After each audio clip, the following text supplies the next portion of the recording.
For the people topic వద్దాం. ప్రతి వాళ్ళు కదిలితే ప్రజల కోసమే అన్నీ చేస్తున్నాం, దానికోసమే సిద్ధపడుతున్నాం అన్నటువంటి మాటలు రాజకీయాల్లో రోజు చూస్తున్నాం.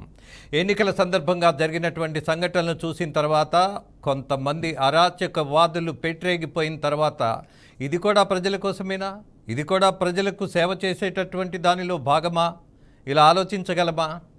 చాలా విచిత్రమైనటువంటి విషయాలు చూస్తున్నాం, కామెంట్స్ చూస్తున్నాం. అలాగే పెద్దరికం అనేది లేదు, బాధ్యత అనేది లేదు. ఏది పడితే అది మాట్లాడేస్తున్నటువంటి వైనం రాజకీయ నాయకులకు అలవాటుగా మారిపోయింది. పర్వాలేదు, మా పార్టీ తరపున లేదా మా వాదనతో ఏదైనా మాట్లాడొచ్చు అనే తెగింపు కనిపిస్తోంది.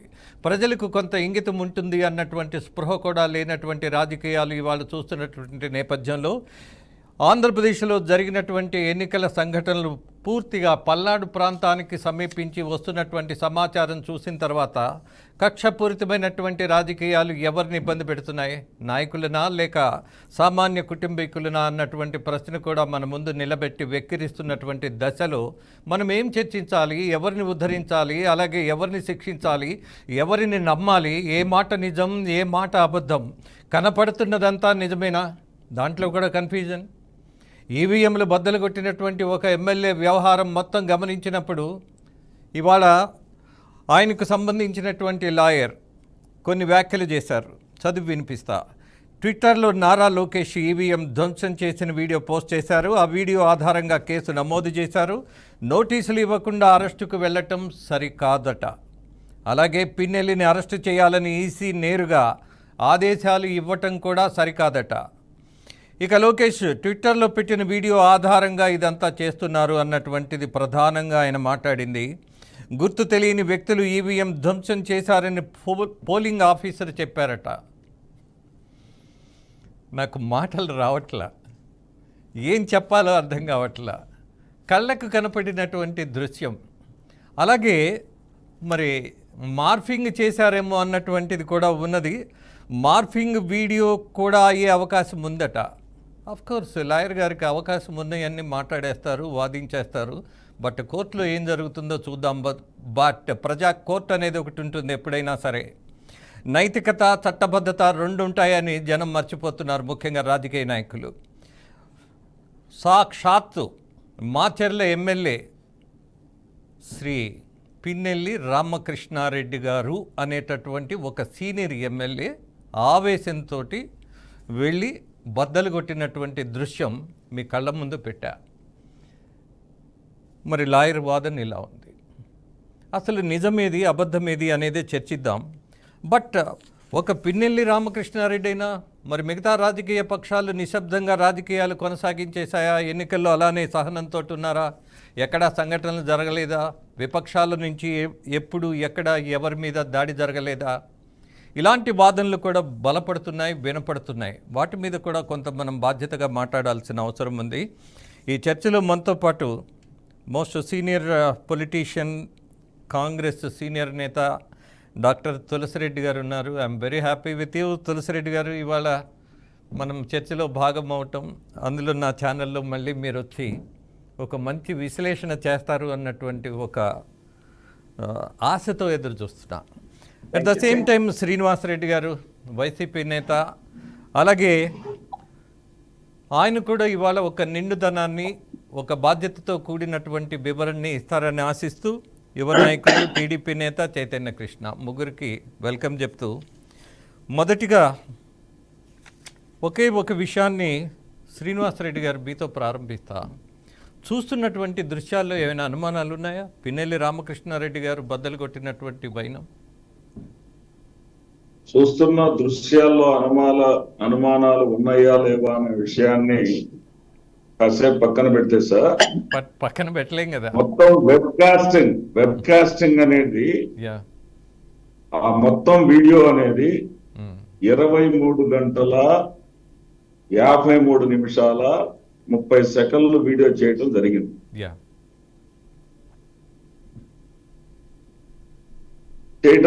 సార్, అలాంటిది అంతసేపు చేసినటువంటి ఆ కార్యక్రమంలో ఈ 2 నిమిషాల బిట్టు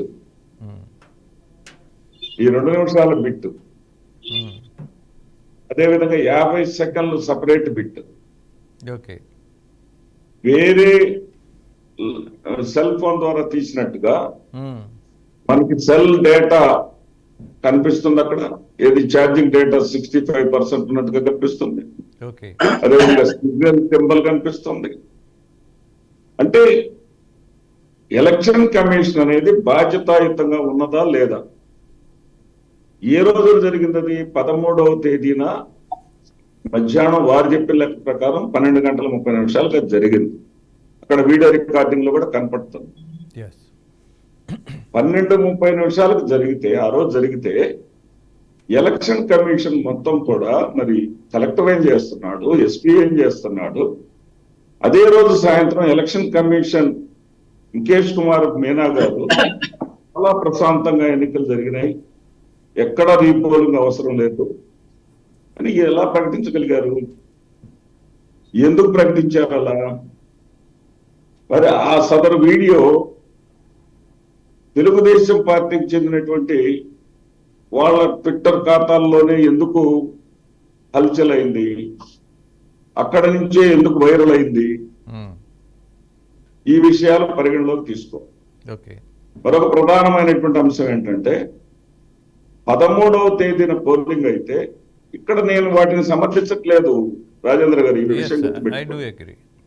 ప్రజాప్రాతినిధ్య చట్టం ప్రకారము, ప్రజాప్రాతినిధ్య చట్టం 135A ప్రకారం శాసనసభ్యులు పిన్నెల్లి రామకృష్ణారెడ్డి గారు శిక్షార్హుడు. ఖచ్చితంగా ఆయన లొంగిపోవాల్సిందే. బేసిక్ గా ఇది గుర్తుపెట్టుకోండి. అయితే అతను మీరు ఇందాక ఒక మాట అన్నారు, ఆవేశంతో చేశారు అని. ఆవేశంతో కాదు ఆయన చేసింది, ఆవేదనతో చేసింది. ఏంటంటే ఆవేదన ఏంటంటే 11వ తేదీన అదే పాల్వాయి గేట్ దగ్గర బ్రహ్మారెడ్డి ఎత్తుగడ్డలను ముందుగా పసిగట్టినటువంటి అభ్యర్థి. ఇక్కడ ఒక విషయం గుర్తుపెట్టుకోవాలి రాజేంద్ర గారు, ఎన్నికల కమిషన్ ఆధ్వర్యంలో ఎన్నికలు జరిగేటటువంటి సమయంలో అభ్యర్థి అధికార పార్టీ అభ్యర్థి లేకపోతే ప్రతిపక్ష పార్టీ అభ్యర్థి అనేది ఉండదు. మొత్తం వ్యవస్థ మొత్తం కూడా ఎన్నికల కమిషన్ చూసుకుంటుంది, వాళ్ళ కంట్రోల్లోకి వెళ్ళిపోతుంది. ఇక్కడ అందరూ సమానమే. 11వ తేదీన ఆయన చాలా స్పష్టంగా లేఖ ఇచ్చాడు, ఇక్కడ ఇలా జరగబోతుంది, ఎక్కువ పోలీస్ ఫోర్స్ అక్కడ ఇవ్వండి అని చెప్పి అడిగితే పట్టించుకున్న పరిస్థితి లేదు. ఆ తర్వాత ఏం జరిగిందంటే అక్కడ నలుగురు ఏజెంట్స్ ని కూడా, వైసీపీ ఏజెంట్స్ ని కూడా బయటికి ఇచ్చేసి, మరి ఇది రికార్డ్ చేసిన వాళ్ళు వెబ్ కాస్టింగ్ ద్వారా దాంట్లో అది కూడా ఉంటుంది కదా, వాళ్ళు నలుగురిని వైసీపీ ఏజెంట్స్ ని బయటికి ఇచ్చేసింది కూడా ఉంటుంది కదా, దాన్ని కూడా చూపించాలి కదా. ఆ నలుగురు వైసీపీ ఏజెంట్స్ ఒకతన్ని అయితే గుడ్డలోడు తీసుకొట్టారండి, దళితుడనే చిన్న భావంతో గుడ్డలోడు తీసుకొట్టారు ఒక అతన్ని. అదేవిధంగా ఒక అతనికి అయితే మెడ మీద గాయం చేశారు, ఒక్కంటేనే మరొక వ్యక్తికి. ఇటువంటి దారుణంగా ఇప్పుడు మనం ఎన్నికల కోడ్ మొదలైన తర్వాత రాజకీయ నాయకులు, రాజకీయవేత్తల, పెద్దల యొక్క విగ్రహాలకే ముసుగులేస్తాం. నోరు లేని విగ్రహాలకు ముసుగులేసి నోరుండి పని చేయగలిగే వాళ్ళు, ఎవరేంటో సజావుగా జరిగేటట్టు చూసుకునే వాళ్ళని లాగి బయట వేసేసి మేము ఎన్నికలు గుర్తుకుంటాం, రిగ్గింగ్ చేస్తాం, మీరేమన్నా చేసుకోండి అంటే అది ఎట్లా ఎన్నిక అవుతుందండి? అది ఎట్లా ఎన్నిక అవుతుంది? శ్రీనివాస్ రెడ్డి గారు ఒక మంచి విషయాన్ని లేవనెత్తారు. ఆ తర్వాత 3 గంటలకి లేఖ రాశాడు, రీపోలింగ్ పెట్టండి ఇలా జరిగిందని. మరలా 6 గంటల 10 నిమిషాలకు లేఖ రాశాడు సార్. పట్టించుకునే నాదుడు లేడు సార్. అక్కడ ఎంపీ క్యాండిడేట్ గా పోటీ చేస్తున్నటువంటి అనిల్ కుమార్ యాదవ్ 25 సార్లు ఫోన్ కాల్స్ చేశాడు. 25 సార్లు సార్. కాల్ డేటా కూడా మీకు పంపిస్తాను. 25 సార్లు ఫోన్ కాల్ చేస్తే కలెక్టర్ గాని, ఎస్పీ గాని రెస్పాండ్ అయినటువంటి దాఖలాలు లేవు. వైసీపీకి సంబంధించిన మంత్రి కావచ్చు, ఎమ్మెల్యే కావచ్చు, ఎంపీ క్యాండిడేట్ కావచ్చు, ఎవరు ఫోన్లు చేసినా నో రిప్లై. అదే తెలుగుదేశం పార్టీకి సంబంధించి ఒక సామాన్య కార్యకర్త ఫోన్ చేసినా ఇమీడియట్ రెస్పాండ్ అవుతారు. అలానే ఉందా? ఇది ఏకపక్షంగా ఒక పార్టీ కోసం ఎన్నికల కమిషన్ పనిచేయవచ్చా? ఆ కాల్ డేటా కూడా ఉందా శ్రీనివాసరెడ్డి గారు? ఉండండి. ఇది తెలుగుదేశం వాళ్ళు ఉండండి. ఫోన్ చేస్తే సామాన్య మాత్రం కార్యకర్త, ఇమీడియట్ గా రెస్పాండ్ అయ్యాడు. అంతే. సామాన్య కార్యకర్త టీడీపీ తరఫున పోటీ చేస్తే రెస్పాండ్ అయినటువంటి కాల్ లెటర్ కూడా మీకు పంపిస్తారు. ఓకే. ఈ పరిస్థితుల్లో ఆవేదనతో చేసిన పనే కానీ ఆవేశంతో అక్కడ సీసీ కెమెరాలు ఉన్నాయి అన్నది ఆయన సీనియర్ శాసనసభ్యుడు, ప్రభుత్వం ఒక్క నిమిషం నేను దీని మీద అంత మీరు చెప్పింది అంతా అర్థం చేసుకున్నా. ఆవేదనతో ఏదైనా చేయొచ్చా? బాధ్యతతో చేయవలసిన వాళ్ళు నాకు ఆవేశం వచ్చింది అనే దానికంటే పోనీ ఆవేదనతో ఏదైనా చేసేయచ్చా? చెయ్యకూడదు. ఇదే నేను ఏమంటున్నానంటే 2019లో ఉత్తిలో 183వ పోలింగ్ బూత్ లో మధుసూదన్ గుప్తా అనే జనసేన అభ్యర్థి ఇదే విధమైనటువంటి పని చేసి అక్కడ బద్దలు కొడితే పోలీసులు వెంటనే వచ్చి అరెస్ట్ చేసి తీసుకెళ్లారు అభ్యర్థిని. ఆ పోలీసులు ఏమయ్యారు? ఇప్పుడు జనం అడుగుతున్నది కూడా అదే శ్రీనివాసరెడ్డి గారు. శ్రీనివాసరెడ్డి గారు జనం అడుగుతున్నది ఒక బాధ్యత కలిగిన ఎమ్మెల్యే ఈవీఎంను బద్దలు కొడితే అక్కడ ఉన్నటువంటి పోలీసులు ఏం చేశారు అన్నదే కదా ఇప్పుడు ప్రశ్న. దాని మీద ఒక్కసారి తులసిరెడ్డి గారు 1 సెకండ్ అండి. తులసిరెడ్డి గారు,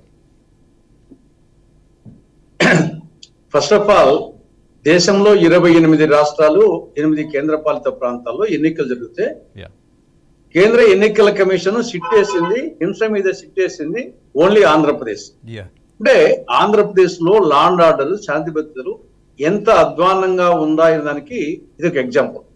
ఎన్నికలు దేశమంతా జరుగుతున్నాయి కానీ ఒక్క మన రాష్ట్రానికి సంబంధించే హింస మీద సిట్ వేశారంటే దాన్ని బట్టి అర్థమవుతుంది. That is number 1 point. రెండవది, ఇది ఇక్కడ ఎలక్షన్ కమిషన్ వైఫల్యము, పోలీసు వైఫల్యము, తర్వాత సిబ్బంది వైఫల్యము, ప్లస్ ఎమ్మెల్యే గారి తప్పు 4 ఉన్నాయి ఇక్కడ. ఎలక్షన్ కమిషన్ వైఫల్యం, తర్వాత వచ్చేసి పోలీసు వైఫల్యం, పోలింగ్ సిబ్బంది వైఫల్యం, తర్వాత వచ్చేసి ఎమ్మెల్యే గారు తప్పు చేయడం, 4 ఉన్నాయి ఇక్కడ. ఇది ఒక రోజుతో వచ్చింది కాదు. ఇది గత 5 సంవత్సరాలుగా రాష్ట్రంలో వచ్చేసి ఇది కుములేటివ్ ఎఫెక్ట్. అంటే ఓవరాల్ గా రాష్ట్రంలో శాంతి భద్రతలు అనేది క్షీణించేదానికి ఇది గత 5 సంవత్సరాలు జగన్మోహన్ రెడ్డి గారి పాలనలో. నేను 2019లోనే చెప్పాను ఆ ఎన్నికల సందర్భంగానే, పొరపాటునో గ్రహపాటునో వైకాపా అధికారం లేకొస్తే జగన్మోహన్ రెడ్డి గారు ముఖ్యమంత్రి అయితే ఈ రాష్ట్రం రావణ కాష్టం అవుతుంది, రాక్షస రాజ్యం అవుతుంది, ఆటవిక రాజ్యం అవుతుంది, వీధికో పేటకో రౌడీ పూటకో రౌడీ తరెత్తాడు, రౌడీ రాజ్యం అని చెప్పేసి నేను 2019లో చెప్పాను. ఎందుకంటే ఆయనది పులిందరే నాది పులిందరే కాబట్టి మనస్తత్వం తెలుసు కాబట్టి చెప్పాను ఆ రోజే. సరే, జరిగింది. అదే వచ్చేసి ఈ 5 సంవత్సరాలుగా ఇది అటు అన్నిటికీ కారణం వచ్చేసి క్రోనలాజికల్ గా వచ్చిన ఈవెంట్స్. తర్వాత మాచర్లలో ఇప్పుడే కాదు గత 5 సంవత్సరాల్లో అనేక ఈవెంట్స్ కూడా జరిగిన సందర్భం ఉంది. ఈ నేపథ్యంలో సరే ఆడ వారు చెప్పడం వచ్చి ఆవేశంతో కాకుండా ఆవేదనతో అని అర్థం ఉంది. ఎందుకంటే ఎమ్మెల్యేగా ఉండి వాళ్ళకు బహుశా ఆ బూత్ లో ఏజెంట్లు లేకపోవడమో లేకుంటే ఓట్లు పడవనో కొంచెం ఆడ అప్పర్ హ్యాండ్ లేదనో ఆ ఉద్దేశం చేసినట్టే ఉంది. లేకుంటే వాళ్ళకి ఓట్లు బాగా వచ్చేటికంటే ఈవీఎం ను పగలగొట్టాల్సిన అవసరం ఎమ్మెల్యేకి లేదు. కానీ కాబట్టి అది ఆయన ఆవేశంతో కాకుండా ఆడ ఓట్లు రావనో ఆవేదన చేసిండొచ్చు. కానీ ఏం చేసినా ఆవేశంతో చేసినా ఆవేదన చేసినా అది తప్పే. డెఫినెట్ గా వచ్చేసి అది ఐపీసీ కింద కానీ ఆర్పీ యాక్ట్ కింద కానీ అది ఏ విధంగా తప్పే. ఖచ్చితంగా దాని మీద చర్య తీసుకోవాల్సిందే. రెండవది వచ్చేసి అంటే వైఫల్యం కింద ఆయన వచ్చేసి హౌస్ అరెస్ట్ చేశారు. హౌస్ అరెస్ట్ లో ఉన్న వ్యక్తి మరి ఎలా పోయారు అంటే అగైన్ వాళ్ళ పోలీసు వైఫల్యం. తర్వాత సంగారెడ్డి దగ్గర ఆయన వచ్చేసి ఆయన కారు డ్రైవర్ను గన్మెన్ను స్వాధీనం చేసుకున్న వాళ్ళు ఆయన ఎందుకు స్వాధీనం చేసుకోలేకపోయారు అంటే అడుగడుగునా పోలీసు వైఫల్యం అనేది ఇక్కడ కనపడుతుంది, బూత్ కాడ కనపడుతుంది. తర్వాత ఆయన లోపల వచ్చేసి ఆ ఈవీఎం ధ్వంసం చేయడమే కాకుండా ఆ తెలుగుదేశం ఏజెంట్ను కొట్టింది, అతనికి కుట్టుబడింది అన్ని ఉన్నాయి. అది సరే సిటీకు అది ఎవరిచ్చారు ఆ ఇన్ఫర్మేషన్, ఎవరిచ్చినా ఇన్ఫర్మేషనే కదా. మనం యాంగిల్ వచ్చేసి చూసినప్పుడు స్పష్టంగా తెలుస్తుంది. కాబట్టి ఇక్కడ 13వ తారీఖున జరిగితే 20వ తారీఖున కేసు నమోదు చేశారంటే మధ్యకాలంలో దాన్ని ఇప్పుడు సిట్ ఏర్పాటు చేయకుంటే అది లోకానికి తెలిసినది కాదు. అది మామూలుగా అనేక కేసులు అన్నట్టు ఇదే అయిపోయింది, పట్టించుకునే వాళ్ళు కాదు. కాబట్టి ఇక్కడ ప్రిసైడింగ్ ఆఫీసర్ వీళ్ళందరూ కూడా, పోలింగ్ సిబ్బంది కూడా అది భయంతోనో అలసత్వంతోనో వాళ్ళు వచ్చేసి ఎవరు కూడా దాని గురించి పట్టించుకోలేదు. ఇంత సీరియస్ గా జరిగినా కానీ, ఈవీఎంలను ధ్వంసం చేస్తున్నా కానీ అది పెద్ద అంశంగా పట్టించుకోకుండా చేశారు. కాబట్టి ప్రతి ఒక్కరి ఇక్కడ అడుగడుగునా వచ్చేసి వైఫల్యం కనపడతా ఉంది. కనీసం ఇప్పుడైనా యాక్షన్ తీసుకుంటే భవిష్యత్తులో అయినా సరే ఇటువంటి పునరావృతం కాకుండా ఉండేదానికి అవకాశం ఉంది. ఎస్ తులసిరెడ్డి గారు, ఈ మొత్తం ఎపిసోడ్ గమనించినప్పుడు ఒక చిన్న ట్విస్ట్ కనపడుతోంది. ట్విట్టర్లో నారా లోకేష్ ఈవీఎం ధ్వంసం చేసిన వీడియో పోస్ట్ చేశారు అని, దాంతోపాటు ఇవాళ ఎన్నికల కమిషన్ కూడా ఒక నివేదికలాగా ఒక విషయాన్ని బయటపెట్టారు. మేమేమీ రిలీజ్ చేయలేదు ఈ వీడియోస్ అని. మరి ఎలా వచ్చినాయి, ఎలా వచ్చి ఉండొచ్చు?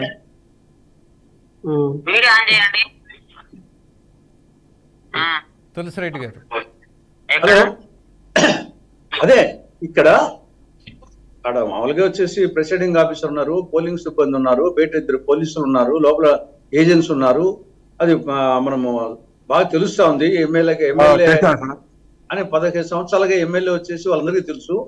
వాళ్ళు వచ్చేసి గుర్తు తెలియని వ్యక్తులు అని చెప్పేసి ఈ ఇన్సిడెంట్ గురించేమో కేసు పెట్టారు, కానీ గుర్తు తెలియని వ్యక్తులు అని చెప్పేసి రిపోర్ట్ ఇచ్చారు. అంటే ఆన్నే కాబట్టి అక్కడ జరిగిన విషయం తెలుసు. అది లోకేష్ పంపించాడా, ఇంకోటి పంపించాడా, ఎవరు పంపించినా ఇష్యూ జరిగిందనేది తెలుస్తా ఉంది స్పష్టంగా. కాబట్టి అక్కడ దాన్ని గుర్తు తెలియని వ్యక్తులని దాన్ని చేయడంతో అది పక్కన పడిపోయింది. ఇదే కాకుండా సీఈఓ గారు ఏం చెప్పారు, రాష్ట్రంలో 9 చోట్ల ఈవీఎంలు ఈ విధంగా ధ్వంసం చేశారు, అందులో 7 మాచర్ల. అంటే ఇది సిట్ని ఏర్పాటు చేసినంత వరకు ఇది ఎవరికి పట్టించుకోవడం లేదు. ఈవీఎంలు ధ్వంసం చేయడం అంటే ఈయనే కాకుండా 9 చోట్ల, అది అంతకంటే సీరియస్ అంశం ఏముంటుంది? చైతన్య కృష్ణ గారు, మీ నాయకుడు ట్విట్టర్లో దీన్ని రిలీజ్ చేయడం వల్లే ఈ సమాచారం అంతా జనాలకు వచ్చింది, అలాగే చర్చలు చేస్తున్నారు అన్నటువంటి వాదన వినిపిస్తోంది. శ్రీనివాసరెడ్డి గారు చాలా స్పష్టంగా చెప్పారు. నమస్తే అండి. శ్రీనివాసరెడ్డి గారికి, తులసిరెడ్డి గారికి నమస్కారం సార్, రాజేంద్ర గారికి. లోకేష్ గారు జరిగిన ఇన్సిడెంట్ని ట్విట్టర్లో పెట్టారు. జరగని అంశం కాదు. అంశం ఎందుకు జరిగింది, అక్కడ దుర్మార్గం జరిగిందా లేదా, పిన్నెల్లి రామకృష్ణారెడ్డి గారు ఈవీఎం పగలగొట్టారా లేదా అన్న అంశాన్ని పక్కన పెట్టి వీడియోని ఎవరు పోస్ట్ చేశారు, వీళ్ళకి ఎక్కడి నుంచి వచ్చిందని మాత్రమే చర్చ చేయడానికి ప్రధాన కారణం. అసలు అంశాన్ని పక్కకు నెట్టడం కోసంగా వీళ్ళు చేస్తున్న ప్రయత్నం అండి. నిజంగా ప్రజాస్వామ్యంని పురుడు పోసుకునేది గతంలో బ్యాలెట్ బాక్సులు అయితే, ఈ రోజున ఈవీఎం బాక్సులు. ఈవీఎం బాక్సుల్లో ఈ రాష్ట్ర భవిష్యత్తు నిక్షిప్తం కాబట్టి పురుడు పోసుకొని ఒక కొత్త ప్రభుత్వం ఏర్పాటు కావడానికో ప్రజాస్వామ్యాన్ని కాపాడడం కోసం ఏర్పాటు చేసుకున్నటువంటి అత్యంత నిదర్శనమైనటువంటి వ్యవస్థ మన ఎన్నికల వ్యవస్థ. ఆ వ్యవస్థలో అంత ప్రధానమైన అంశాన్ని, అంత ప్రధానమైనటువంటి బాధ్యతని ఒక బాధ్యత కలిగినటువంటి ఎమ్మెల్యేగా ఉన్నటువంటి వ్యక్తి దుర్మార్గంగా లోపలికి వెళ్ళి ఆ ఈవీఎం బాక్స్ని బద్దలు కొడితే అక్కడ కనిపించిన తప్పు లోకేష్ గారు ట్విట్టర్లో పెట్టినప్పుడు వచ్చిన తప్పు వీళ్ళు కనిపిస్తూ ఉందండి. నిజంగా జరిగిన అంశాన్ని ప్రజల్లోకి తీసుకొచ్చి ఎన్నికల కమిషన్కి ముందుకు తీసుకెళ్ళినప్పుడు దాన్ని మనందరం కూడా అభినందించాల్సింది పోయి వీడియో ఎక్కడి నుంచి వచ్చింది, ఎలా వచ్చిందని మాట్లాడుతూ ఉన్నారు. ఈ రోజు ఉన్నటువంటి మాధ్యమాలు, మొబైల్ ఫోన్, బయట ఉన్నటువంటి వ్యక్తులు ఎవరు ఎక్కడ ఏ మూల నుంచైనా సరే జరుగుతున్న అంశాన్ని చాలా క్లియర్ కట్గా వీడియో తీసే అవకాశాలు మనకు ఉన్నాయి. ఎవరో ఒకరు తీసి పంపించారు. జరిగిన ఒక దుర్మార్గమైనటువంటి అంశాన్ని ప్రజల్లోకి తీసుకొచ్చారు. బాధ్యత తీసుకోవాల్సినటువంటి బాధ్యత ఒక పార్టీకి ప్రధాన కార్యదర్శిగా ఉన్న వ్యక్తికి అతని మీద ఉంది కాబట్టి లోకేష్ గారి రోజున దాన్ని ముందుకు తీసుకొచ్చారండి. గడిచిన 5 సంవత్సరాల పాలనలో పోలీస్ వ్యవస్థ ఈ ప్రభుత్వానికి ఏ విధంగా పనిచేసింది, ఎక్కడ ఏ చిన్న, ఇప్పుడు చెప్తా వచ్చారండి మన వాళ్ళ లాయర్ గారు కూడా, పిన్నెల్లి రామకృష్ణ లాయర్ గారు కూడా అదో నోటీసులు ఇచ్చిన తర్వాత అరెస్ట్ చేయాలా. గతంలో ఈ 5 సంవత్సరాల కాలంలో ఒక చిన్న ఫేస్బుక్లో ఒక చిన్న కామెంట్ పెడితే అతన్ని అత్యంత దుర్మార్గంగా తీసుకెళ్లి లోపలేసి చావుబాదిన సందర్భాలు ఉన్నాయి. ఇసుక రిచ్చుల కాడో, అక్రమ మద్యాల కాడో, గ్రావెల్ కుంభకోణాల దగ్గర ఈ తెలుగుదేశం పార్టీకి సంబంధించిన మాజీ శాసనసభ్యులు కావచ్చు, నాయకులు కావచ్చు, ఎమ్మెల్యేలు కావచ్చు, ఆ ప్రాంతాలకు వెళ్ళి ఇక్కడ దుర్మార్గం జరుగుతుందని చెప్తే పట్టించుకున్న పోలీసులు లేకపోగా పోయినటువంటి వ్యక్తులను అరెస్ట్ చేసి లోపలేసిన సందర్భాలు ఉన్నాయి. ఇన్ని సందర్భాల్లో పోలీసులు నిజంగా వాళ్ళకి నిజం చేస్తుంటే ఈరోజు జరిగిన సంఘటన వ్యవస్థలో పోలీసులు ఎందుకు అక్కడ పూర్తి స్థాయిలో పనిచేయలేకపోయినది ఒక క్వశ్చన్ మార్క్. చైతన్య గారు, ఇక్కడ ఒక విషయం శ్రీనివాస్ రెడ్డి గారు చాలా స్పష్టంగా చెప్తున్నారు. దీనికి ముందు జరిగినటువంటి సంఘటనలు మర్చిపోతున్నారు, దానిని చూపించట్లేదు. తెలుగుదేశం పార్టీ నాయకులు దాడి చేయబట్టే ఈ ఆవేశాలు వచ్చాయి, అవి వాస్తవాలు కూడా అని ఆయన చాలా ఘంటాపదంగా చెప్తున్నారు. అటువంటి సందర్భాలు ఉండుంటే ఇందాక శ్రీనివాస్ రెడ్డి గారు చెప్పారు 2 గంటల 20 గంటల పాటు వీడియో ఉంది, అవన్నీ కూడా చూస్తూ వచ్చారని చెప్పారు. ప్రభుత్వం వీళ్ళ చేతుల్లో ఉంది, ఇంకా కూడా ఆపద్ధర ముఖ్యమంత్రిగా జగన్మోహన్ రెడ్డి గారు ఉన్నారు, వీళ్ళ చేతిలో వ్యవస్థలు ఉన్నాయి. ఎలక్షన్ కమిషన్తో మాట్లాడండి, పోలీస్ వ్యవస్థతో మాట్లాడండి. నిజంగా అటువంటి సందర్భాలు తెలుగుదేశం పార్టీ ఎక్కడైనా సరే వైకాపా నాయకులపైనో లేకుంటే వ్యవస్థలపైనో దాడి చేసిన సందర్భాలు ఒక్క చిన్న అంశంగా వీళ్ళు కానీ చూపించగలిగితే నిజంగా శ్రీనివాస్ రెడ్డి గారు చెప్పిన అంశాన్ని మేము యాక్సెప్ట్ చేయాల్సిన పరిస్థితులు ఉంటాయి. ఫైన్, అడుగుదాం, ఇప్పుడే అడుగుదాం. ఇదే మాచర్లలో మరో 7 దుర్మార్గమైన సంఘటనలు జరిగితే ఆ సంఘటనల గురించి కూడా ఇంకా పూర్తిస్థాయి సమాచారం తీసుకుని పోలీసులు ముందుకు పోయే పరిస్థితికి వచ్చారు. ఎలక్షన్ కమిషన్ అత్యంత పారదర్శకంగా పనిచేయాల్సిన వేళ ఈరోజు జరుగుతున్నటువంటి దుర్మార్గాలపైన ఇంకా కూడా కొంచెం నిదానంగా పోవడం అనేది నిజంగా ప్రజాస్వామ్యానికి అత్యంత ప్రమాదకర పరిస్థితులు ఏర్పడతాయి. ఫైన్, ఇప్పుడు తులసిరెడ్డి గారు కూడా చెప్పారు, భారతదేశంలో ఏ రాష్ట్రంలో వేయనటువంటి సిట్ దర్యాప్తు కోసం ఆంధ్రప్రదేశ్లోనే ఎందుకు వేయాల్సి వచ్చింది అని అంటే గత 5 సంవత్సరాలుగా అక్కడ జరుగుతున్నటువంటి కొన్ని భయంకరమైనటువంటి నిజాలు చూసిన తర్వాత మాత్రమే ఈ నిర్ణయం ఎన్నికల సంఘం తీసుకుంది అన్నది. అలాగే శ్రీనివాసరెడ్డి గారు, మిమ్మల్ని అడుగుతున్నా సార్. ఇప్పుడు నేను చెప్తున్నాను మీకు, అక్కడ జరిగినటువంటి గొడవలు కూడా వైరల్ అయినాయి. ఇక్కడ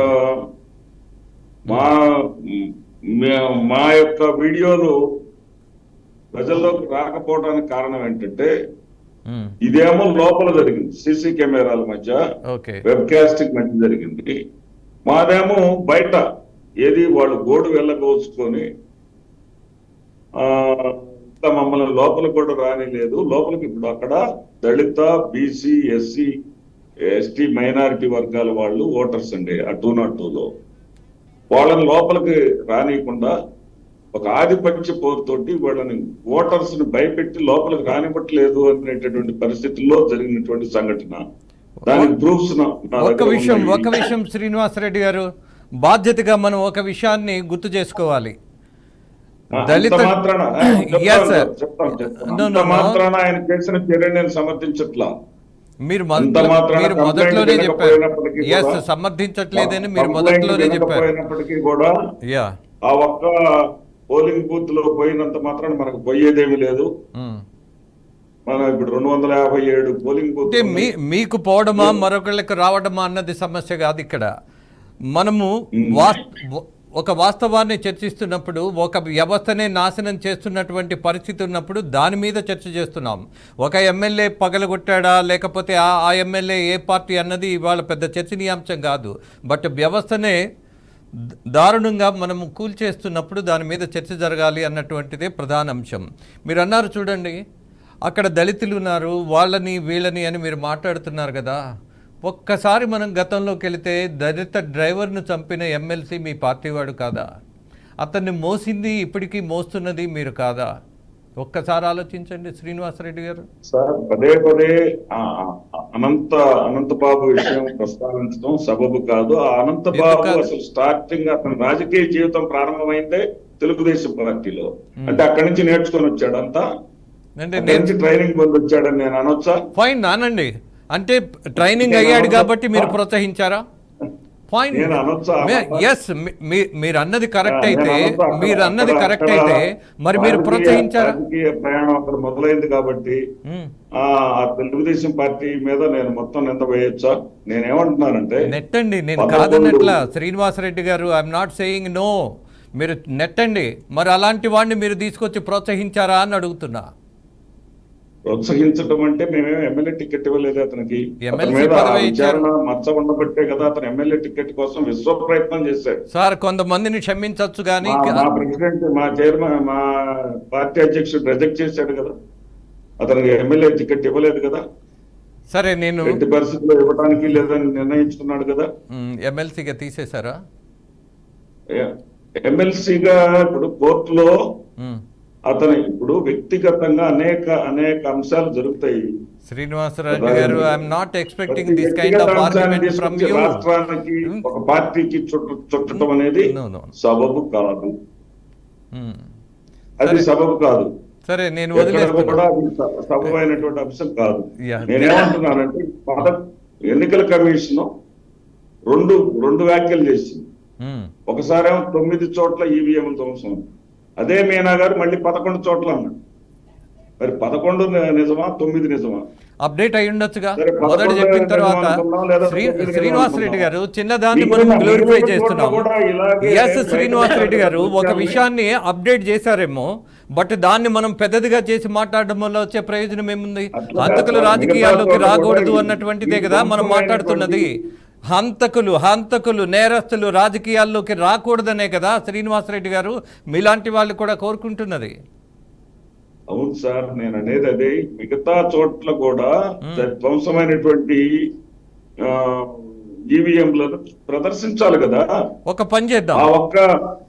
శ్రీనివాసరెడ్డి గారు, యు ప్లీజ్ అలౌ మీ నా కరస్పాండెంట్ ఆ ప్రాంతానికి సంబంధించి మొత్తం గుంటూరు జిల్లాకు సంబంధించినటువంటి సమాచారం సేకరించిన నా కరస్పాండెంట్ శ్రీనివాస్ ఉన్నారు. జరిగిన దాన్ని ఆయన బ్రీఫ్ చేస్తారు, ఒకసారి విందాం. శ్రీనివాస్.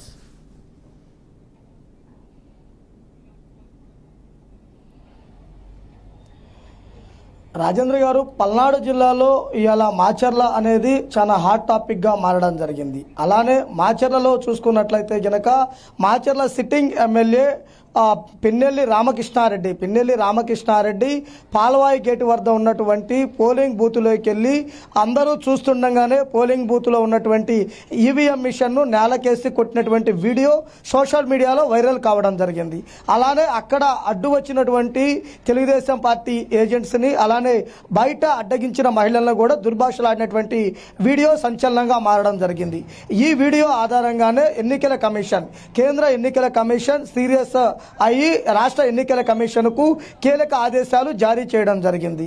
ఎన్నికల కమిషన్ ఆదేశాలు ఏ విధంగా ఉన్నాయంటే, పిన్నెల్లి రామకృష్ణారెడ్డిని తక్షణమే అరెస్ట్ చేయాలి, అలానే ఎక్కడున్నా కానీ అతని మీద ఎటువంటి కేసు నమోదు చేశారు, ఏ విధంగా దర్యాప్తు సాగుతుంది, ఎటువంటి విషయాలు ఉన్నాయి అంటూ కూడా తమకు 24 గంటల్లో నివేదిక ఇవ్వాలంటూ కూడా నిన్ననే కేంద్ర ఎన్నికల సంఘం ప్రకటించడం జరిగింది. దానికి నిన్న సాయంత్రం రాష్ట్ర ఎన్నికల కమిషన్ పూర్తి స్థాయిలో నివేదికను అంటే కూడా సిద్ధం చేసి పంపడం జరిగింది. అయితే ముఖ్యంగా చూసినట్లయితే గనక ఆంధ్రప్రదేశ్లో ఎన్నికలు జరిగిన రోజున ఏదైతే ఎన్నికల మొత్తం జరిగినది ఒక ఎత్తు అయితే, పల్నాడు జిల్లాలో ఎన్నికలు జరిగింది ఒక ఎత్తుగా భావించాలి. రాష్ట్రంలో ఎక్కడా లేని విధంగా పల్నాడు జిల్లాలోనే ఉన్న అన్ని నియోజకవర్గాలలో ఒక్క చిలకలూరుపేట మినహా మిగిలిన అన్ని నియోజకవర్గాలలోనూ దాడులు, ప్రతీకార చర్యలు కూడా జరిగినటువంటి పరిస్థితి ఉండడం జరిగింది. మొదట నషాపేట, తర్వాత వినుకొండ, సత్తనపల్లి, పెదకూరపాడు, గురజాల, మాచర్ల అనేది రాష్ట్రంలోనే కాదు దేశంలో కూడా ఇప్పుడు ప్రతి ఒక్కళ్ళు చర్చించే విషయంగా భావించడం జరిగింది. అంటే మాచర్ల అలా చర్చించడానికి ప్రధాన కారణం ఏంటంటే, మాచర్ల నియోజకవర్గంలో 7 చోట్ల ఈవీఎంలను ధ్వంసం చేసినటువంటి ఘటనలు నమోదు కావడం జరిగింది. ఆ నమోదైన ఘటనలో అన్నిటిలోనూ పోలీసులు గుర్తు తెలియని వ్యక్తులు ధ్వంసం చేసినట్లు నోట్ చేయటము ఎన్నికల కమిషన్కి పంపడం జరిగింది. కానీ తదనంతరం ఈ 2-3 రోజులు గడిచిన తర్వాత సోషల్ మీడియాలో వీడియోలు బయటకు వచ్చిన తర్వాత స్వయాన ప్రజాస్వామ్యంలో ఎమ్మెల్యేగా ఎన్నుకోబడి సిట్టింగ్ ఎమ్మెల్యేగా ఉండి మరలా ఇప్పుడు వైఎస్ఆర్సీపీ పార్టీ తరఫున ఎమ్మెల్యేగా పోటీ చేస్తున్నటువంటి అభ్యర్థి ఈవీఎంను ధ్వంసం చేసినటువంటి ఘటన నమోదు కావడం జరిగింది. అయితే ఈ రోజు చూసినట్లయితే గనక అంటే గడిచిన 2 రోజుల నుంచి కూడా పిన్నెల్లి రామకృష్ణారెడ్డి అజ్ఞాతంలోకి వెళ్ళిపోవటము, అంటే హౌస్ అరెస్టులో ఉన్న ఆయన గన్మ్యాన్లు కూడా వదిలేసి బయటికి వెళ్ళిపోయినటువంటి పరిస్థితి ఉండడం జరిగింది. ఆ తర్వాత పోలీసులు పరారీలో ఉన్నారు అంటూ చెప్పటము, అలానే సోషల్ మీడియాలో అక్కడ దొరికాడు, ఇక్కడ దొరికాడు, అక్కడ అదుపులోకి తీసుకున్నారు అనే విధంగా కూడా ప్రచారం అయితే జరుగుతున్నటువంటి పరిస్థితి జరిగింది. మరొక అంశం సిట్టింగ్ ఎమ్మెల్యేగా ఉన్న పిన్నెల్లి రామకృష్ణారెడ్డి ఆ బూత్ దగ్గరికి వచ్చినప్పుడు ఈ కూటమికి సంబంధించిన నాయకులు ఎవరైనా ఆయన మీద దాడి చేయటం కానీ ఆయన్ని ఉద్రేకపరచటం కానీ లేదా దుర్భాషలాడటం కానీ ఏమన్నా జరిగిందా? అలాంటి సమాచారం ఏదైనా ఉందా?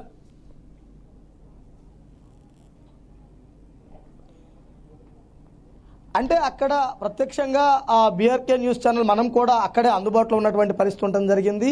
ఆ రోజు ఉదయము వైసీపీ తెలుగుదేశం పార్టీకి సంబంధించినటువంటి కార్యకర్తలు ఏజెంట్స్ మధ్య వాదోపవాదంలో గొడవ జరగడం జరిగింది. అది జరిగిన తర్వాత సంఘటనా స్థలానికి చేరుకున్నటువంటి పోలీసులు కొంత శాంతింపజేసి ఎటువారిని అటు సర్ది పంపినటువంటి పరిస్థితి ఉండడం జరిగింది. తర్వాత పోలింగ్ జరుగుతుంటే హఠాత్తుగా ఆయన కారులోనే వచ్చి ఒక్కడే లోపలికి వెళ్ళి బయట గన్మ్యాన్స్ అట్లాంటి ఎవరూ లేకుండా ఆయనే లోపలికి వెళ్ళి ఈవీఎం ని ధ్వంసం చేసినటువంటి పరిస్థితి ఉండడం జరిగింది. ఆ తర్వాత తెలుగుదేశం పార్టీ ఏజెంట్స్ ఆయన అడ్డుకోబోగా ఆయన దుర్భాషలు ఆడటం జరిగింది. తర్వాత బయట మహిళలు కూడా అడ్డగించడం జరిగింది. అయితే ప్రధానంగా చూసినట్లయితే కనుక ఈ ఘటన మొత్తం సీసీటీవీలో రికార్డ్ అవటము, కానీ ఎన్నికల కమిషన్ ఈ రికార్డ్ అయిన విజువల్ మేము ఇవ్వలేదు, ఎటువంటి ఇవి బయటికి ఇవ్వలేదు, ఎలా లీక్ అవుతుందో విచారణ చేస్తామంటూ ఈరోజు ఎన్నికల కమిషనే ప్రకటించడం జరిగింది. అంటే ఇది ప్రకటించడానికి ముందు ఏం జరిగిందంటే రాష్ట్ర అంటే ఏదైతే కేంద్ర వైఎస్ఆర్సీపీ పార్టీకి సంబంధించినటువంటి కేంద్ర కార్యాలయం తాడేపల్లి నుంచి సజ్జల రామకృష్ణారెడ్డి, అనిల్ కుమార్ యాదవ్, అంబటి రాంబాబు వీళ్ళు ముగ్గురు కూడా విడివిడిగా మీడియాతో మాట్లాడుతూ కూడా కేవలం లోకేష్ వీడియో పంపటం ద్వారా ఇలా జరిగింది, ఈ లోకేష్ వీడియో పంపటానికి ముందు ఏం జరిగింది అంటే వెబ్ కాస్టింగ్ పెట్టిన తర్వాత ఉదయం 7 గంటల నుంచి పోలింగ్ జరుగుతుంటే 11 గంటల సమయంలో ఈ ఘటన జరిగింది, ఈ ముందు జరిగిన వీడియోను కూడా బయట పెట్టాలని ప్రధానమైనటువంటి డిమాండ్ చేయడం జరిగింది. అలానే పిన్నెల్లి రామకృష్ణారెడ్డి ఈవీఎం ధ్వంసం చేసిన తర్వాత మరలా జాయింట్ కలెక్టర్ అక్కడికి వెళ్లి నూతన ఈవీఎం తోటి ఎన్నిక కొనసాగించారు. అప్పుడు కూడా ఎన్నిక ఎలా జరిగిందో చూపించాలి, ఆ వీడియోను కూడా బయట పెట్టాలని డిమాండ్ చేస్తున్నారు. ధన్యవాదాలు శ్రీనివాస్. తులసిరెడ్డి గారు, మొత్తం మీకు సమాచారం మా కరస్పాండెంట్ కూడా ఇచ్చారు, మీకు అవగాహన ఉన్నది. అలాగే శ్రీనివాసరెడ్డి గారు ఒక విషయాన్ని పక్కన పడేస్తున్నారు, ఎమ్మెల్సీకి సంబంధించింది. మరి దాన్ని ఎలా తీసుకోవాలి అనేది జనం చూసుకుంటారు. ఆల్రెడీ ఎన్నికలు అయిపోయినాయి కాబట్టి ఒక అవగాహనతో ఓటేస్తుంటారు. ఎవరిని గెలిపించుకోవాలో అది ప్రజలకు సంబంధించింది. బట్ వాడు గెలుస్తాడు, వీడు ఓడిపోతాడు అన్నటువంటి ఈ జోస్యానికి నేను వెళ్ళడానికి సిద్ధపడను. అది నా డ్యూటీ కూడా కాదు, నాకు ఆ బాధ్యత లేదు. బట్ ఇవ్వవలసిన సమాచారం మాత్రం ఖచ్చితంగా ఇవ్వాలి అన్న దాంట్లో తులసిరెడ్డి గారు ఈ మొత్తం ఎపిసోడు మన శ్రీనివాసరెడ్డి గారి వ్యాఖ్యలు విన్నారు, అలాగే మా కరస్పాండెంట్ చెప్పినటువంటి విషయం విన్నారు, ఈసీ చెప్పినటువంటి వాస్తవాలు విన్నారు. అలాగే ఇవాళ ట్విట్టర్లో నారా లోకేష్ విడుదల చేసినటువంటి వీడియో మీద జరుగుతున్నటువంటి చర్చ కూడా మీకు అవగాహన ఉంది. మొత్తం గమనించినప్పుడు ఆంధ్రప్రదేశ్లో రాజకీయమా అరాచకమా, ఫర్ ద పీపులా ఇది అన్నటువంటి ప్రశ్న నాది. What to say? ఇప్పుడు ఏం జరిగింది వాస్తవం. అది వచ్చేసి ఆ పర్టికులర్ టైంలోన వారు చెప్పినట్లు ముందు జరిగింది, తర్వాత జరిగింది కూడా వీడియోలో ఉంటే కానీ అది కూడా చూపొచ్చు. తక్కువ వాళ్ళు అడిగిన దాంట్లో తప్పు లేదు, అది చూపించవచ్చు. కానీ ఈ సంఘటన మాత్రము పిన్నెల్లి రామకృష్ణారెడ్డి గారు బూత్లోకి పోవడము, అక్కడ ఈవీఎంను వీవీప్యాట్ను ధ్వంసం చేయడము, ఇది స్పష్టంగా మనకు కనపడతా ఉంది. ఇది వీడియోలో కనపడమే కాదు, అంతకుముందు వచ్చేసి గుర్తు తెలియని వ్యక్తులు అనే ప్రిసైడింగ్ ఆఫీసర్ వాళ్ళే వచ్చేసి ఆ రోజే వచ్చేసి రిపోర్ట్ చేయడం జరిగింది. అంటే ఇన్సిడెంట్ జరిగింది వాస్తవం అని చెప్పేసి అందరికీ తెలుసు. ఆ ఇన్సిడెంట్ వచ్చేసి గుర్తు తెలియని వ్యక్తులను వాళ్ళు చెప్పారు. మనం ఇది చూసిన తర్వాత ఎమ్మెల్యే గారిని మనకు తెలుస్తా ఉంది. అది లోకేష్ పంపించిందా, ఇంకోరు పంపించిందా, ఎవరు పంపించినా సరే దానికి అభినందించాలి కదా, ఆ ఇష్యూను అభినందించాలా. ఇప్పుడు వైకాపాలు అడిగినట్టు దానికి ముందేం జరిగింది, తర్వాత ఏం జరిగింది అది కూడా బయట పెట్టమంటే అది కూడా మంచిదే. అది కూడా వచ్చేసి ఏం జరిగింది పెడితే దాని మీద ఎవరైనా తప్పు చేసినా వాళ్ళ మీద కూడా యాక్షన్ తీసుకోవచ్చు. బట్ ఈ పర్టికులర్ సంఘటనకు సంబంధించి జరిగింది తప్పు, అది స్పష్టము.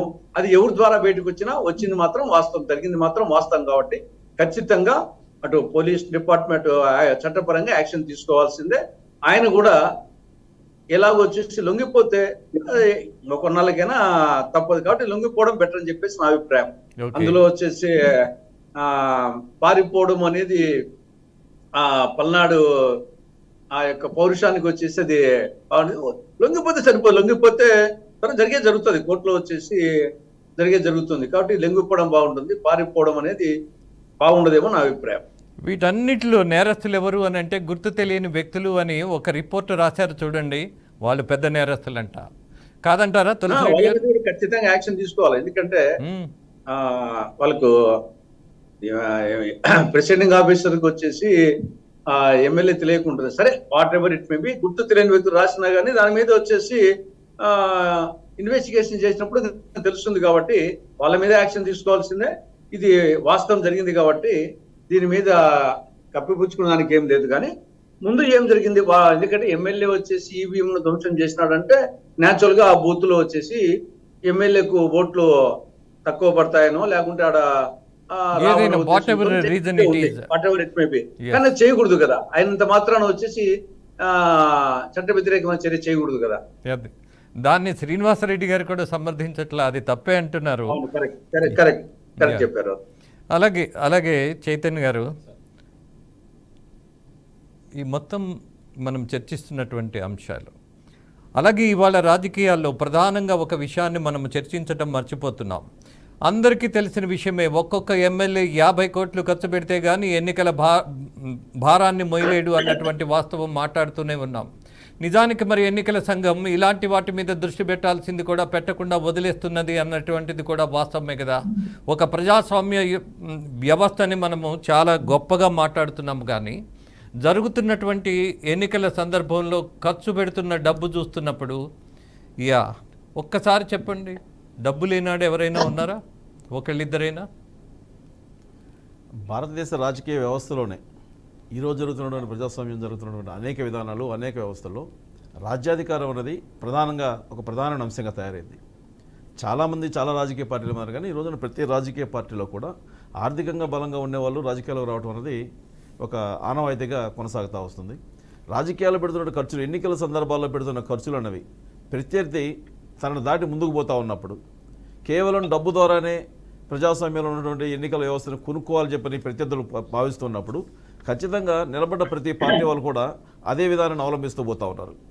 అది ప్రజాస్వామ్యానికి మంచా చేయడానికి పక్కన పెడితే గెలుపోటములు మాత్రమే ఇక్కడ పరిగణలోకి వస్తూ ఉన్నాయి. ఎవరు ఏ విధంగా గెలవాలన్న దాని మీద, ఈ గెలుపోటముల్లో అవతల వ్యక్తి, ఒక దుర్మార్గం వ్యక్తి అత్యంత దుర్మార్గంగా పోతుంటున్నప్పుడు దాన్ని ఆపడానికి డబ్బు మాత్రమే ప్రామాణికంగా కనిపిస్తూ వచ్చింది.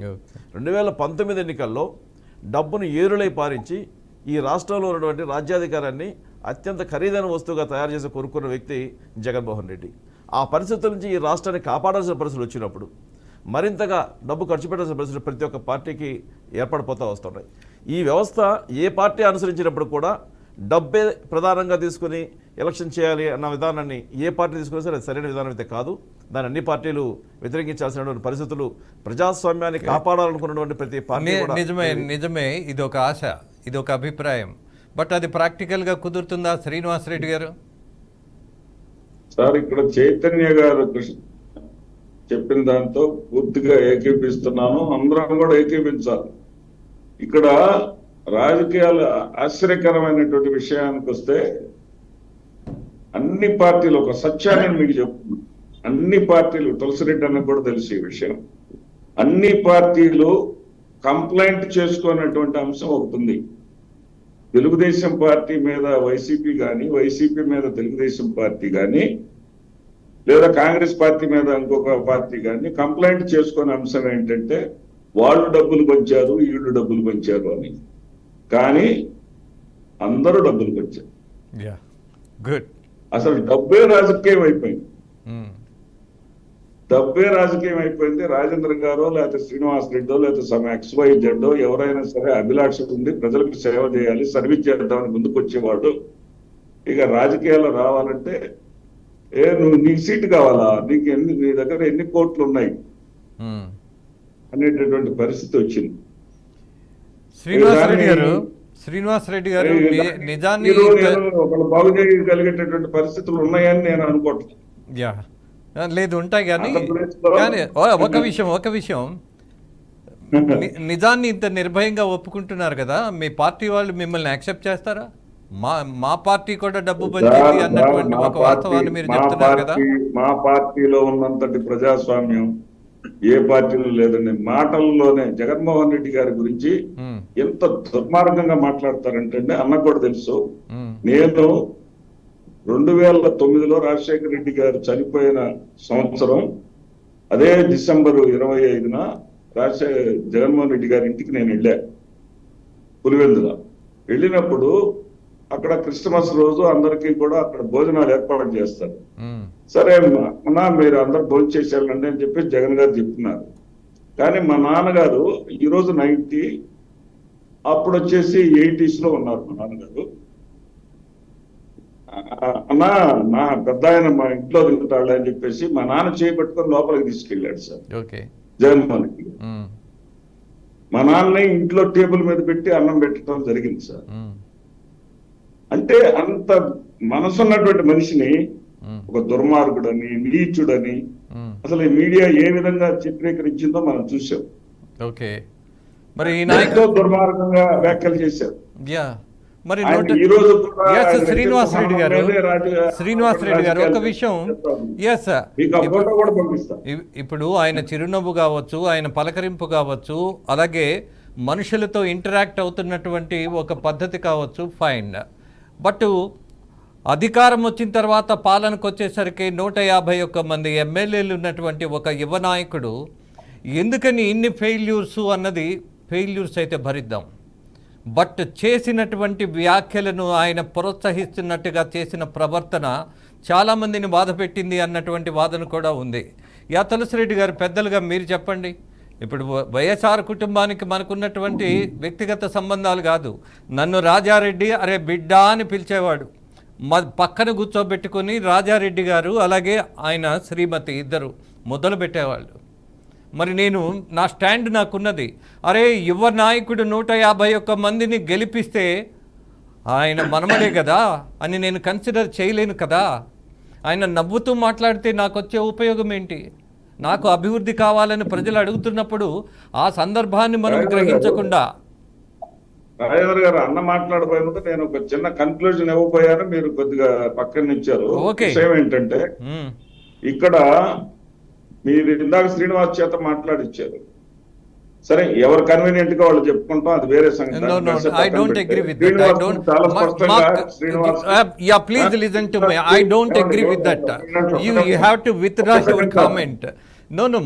మా కరెస్పాండెంట్ చేసింది సమాచారం. ముందు జరిగిన గొడవలు ఏమీ శ్రీనివాస్ చూపించట్లా. శ్రీనివాస్ మాట్లాడేంతసేపు రామకృష్ణారెడ్డి గారు వచ్చేసి గొడవ చేసేది చూపిస్తున్నారు. కానీ అంతకుముందు రామకృష్ణారెడ్డి గారి దగ్గరికి వీళ్ళు ఆవేదనతో వెళ్ళింది ఏంది ఆ వీడియోలు వీళ్ళ దగ్గర. అది నేను అనేది కన్వీనియంట్ అని. అది ఉంటే పంపించండి, ఇప్పుడే రిలీజ్ చేస్తాను. అది మీ దగ్గర వీడియో ఉంటే పంపించండి, నేను ఐఎమ్ రెడీ టు. ప్లీజ్ ఏంటంటే శ్రీనివాస్ కు బాగా తెలుసు, తుమ్మురుకోట అని ఉంటుందండి, పాలవాయి గేట నుంచి 1 కిలోమీటర్ దూరంలోనే రెండు కలిసే. ఆ తుమ్మురుకోట పంచాయతీలోనే ఈ పాలవాయి గేట్. తుమ్మురుకోటలో మేము వైసీపీకి అనుకూలంగా పోలింగ్ జరిగింది. ఇక్కడేమో టీడీపీకి అనుకూలంగా పోలింగ్ జరిగింది. తుమ్మురుకోటలోనేమో అక్కడ టీడీపీ వాళ్ళు వెళ్ళి రాడ్డులు తీసుకొని ఈవీఎంలు ధ్వంసం చేశారు. ఆ వీడియో నా దగ్గర ఉంది.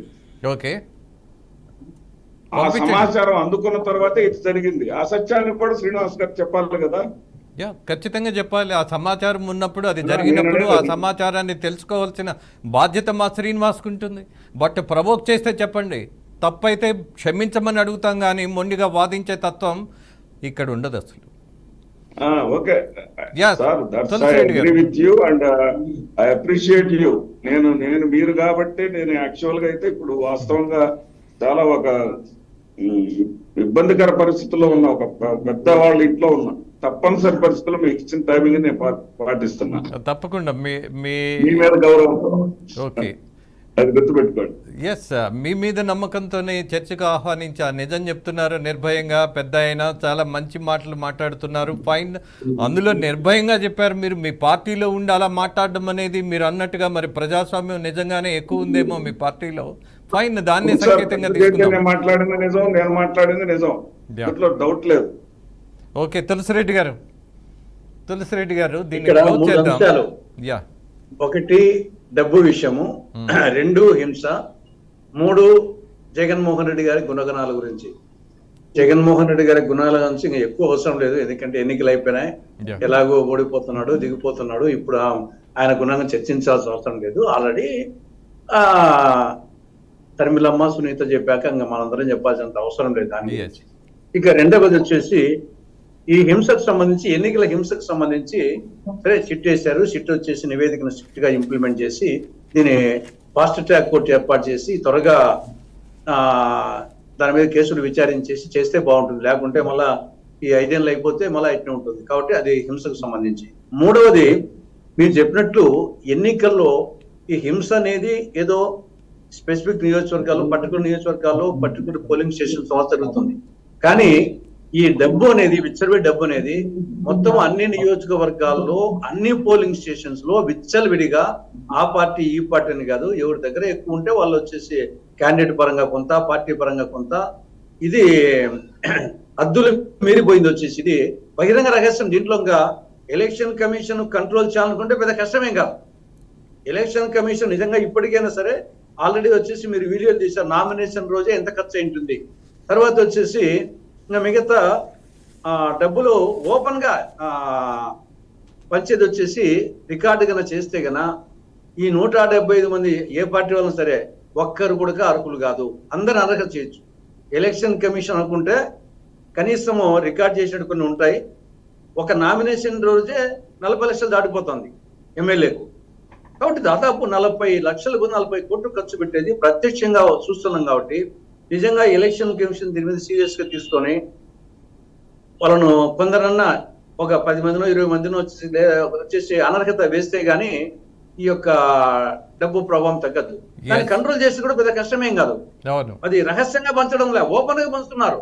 తర్వాత చాలా మంది ఇళ్ళ దగ్గరకు వచ్చేసి డబ్బు ముట్టకుంటే ధర్నాలు చేస్తున్నారు. కాబట్టి ఇది పెద్ద రహస్య విషయం కాదు. కంట్రోల్ చేయాలనుకుంటే కంట్రోల్ చేయొచ్చు. ఎలక్షన్ కమిషన్ హింస మీద, ఎన్నికల హింస మీద ఎంత కాన్సన్ట్రేట్ చేసిందో అంతకంటే ఎక్కువగా ఈ యొక్క డబ్బు మీద కాన్సన్ట్రేట్ చేసిన అవసరం ఉంది. అదేమి అసాధ్యమైన విషయం కాదు. ఖచ్చితంగా అనర్హులను కొంతమందినైనా చేస్తే వాళ్ళు డెఫినెట్ గా వీడియోలు, ఇప్పుడు ఈ వీడియోలకు చెప్తున్నట్టే వీడియోలు చెప్తారు. అక్కడ కూడా ఎన్నికల నామినేషన్ రోజు 100 వాహనాలు, 200 వాహనాలు, ఒక్కరోజు 40 లక్షలు దాటిపోతుంది. తర్వాత డబ్బు పంపను స్పష్టంగా తెలుస్తుంది పంచేటప్పుడు. తులసిరెడ్డి గారు, మార్పు రావాలనేది మనం మౌలికంగా కోరుకోవాల్సినటువంటి మొట్టమొదటి డిమాండ్. మార్పు లేకపోతే ప్రజాస్వామ్యం ఎలా మనగలుగుతున్నది అన్నది కూడా ప్రాథమికమైనటువంటి అంశం. కాబట్టి అనేకమైనటువంటి చర్చలు చూస్తున్నాం. ఇవి జనం కోసమా, ప్రజల కోసమా, కనీసం జనం కోసం ఉపయోగకరమైనటువంటి నిర్ణయాలు తీసుకొని ఫాలోఅప్ చేసుకునే సిస్టమ్ను మర్చిపోతున్నాం అన్నది మాత్రం వాస్తవం. అలాగే శ్రీనివాసరెడ్డి గారు, మీ స్పోర్టివ్నెస్ని నేను మెచ్చుకోకుండా ఉండలేకపోతున్నా. అలాగే బాధ్యతగా కాంగ్రెస్ పార్టీ ఇవాళ బతుకున్నదంటే భుజాన వేసుకొని ఆ పార్టీని ఆంధ్రప్రదేశ్లో బతికించినటువంటి సీనియర్ నాయకులుగా, అలాగే ఆయనకున్నటువంటి గత అనుభవం, 20 సూత్రాల పథకానికి ఆయనే చైర్మన్గా ఉండి సంక్షేమ పథకాలంటే ఏమిటో పూర్తిగా అవగాహన ఉన్నటువంటి రాజకీయ నాయకుడిగా, అలాగే ఒక డాక్టర్గా మీలాంటి వాళ్ళందరూ ముందుకొస్తున్నప్పుడు ఖచ్చితమైనటువంటి మార్పు వస్తుంది. అలాగే చైతన్య లాంటి యువకులు కూడా కొంత అవగాహన పెంచుకోవడం, బాధ్యతగా మాట్లాడడం, ప్రవర్తించడం అనేది 100% అవసరం అంటున్నా. బట్ ఎనీహౌ, వితండవాదం కంటే తెలిసిన దాంట్లో మనము కొంత లాజికల్గా ముగించిన ఈ చర్చను మీ ముగ్గురిని అభినందిస్తూ, తులసిరెడ్డి గారు, శ్రీనివాసరెడ్డి గారు, చైతన్య కృష్ణ గారు, ధన్యవాదాలు తెలియజేస్తున్నాం. ముగిస్తూ మీ రాజేంద్ర, నమస్తే.